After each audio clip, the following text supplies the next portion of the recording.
Isa ka rin ba sa may anak na may autism or may special needs?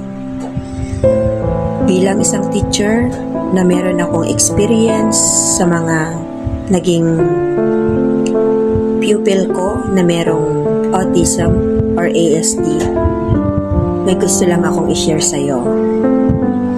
Kapag umuwi yung anak natin at nagtanong, Mami, bakit lagi siyang sumisigaw?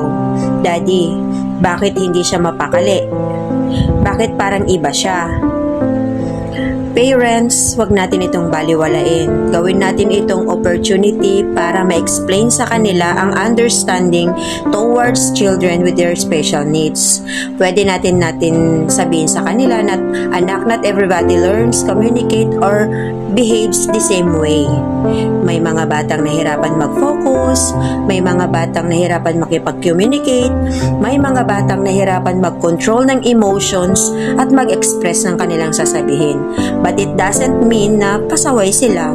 Hindi natin kailangan pilitin ang anak natin na maging best friend ng lahat. Pero turuan natin silang huwag magkakmang asar, huwag tumawa pag may nahirapan, huwag mang-bully. Turuan na lang natin silang maging mabait. Kasi minsan, yung salitang, let's play, come and sit with me, malaking bagay na yan sa isang batang may special needs. Especially sa pamilya niya. At tandaan natin, dear parents, na ang kindness, hindi lang yan tinuturo sa school. Nag-uumpisa yan sa loob ng bahay. Kaya sana, habang tinuturuan natin yung mga anak natin maging matalino, turuan din natin silang maging mabait. Dahil ang isang batang marunong umunawa sa iba, ay isang batang makakatulong sa pagbuo ng isang mapagmahal at inclusive na classroom para sa lahat. Tandaan po natin na being kindness is cost a thing, but it means everything.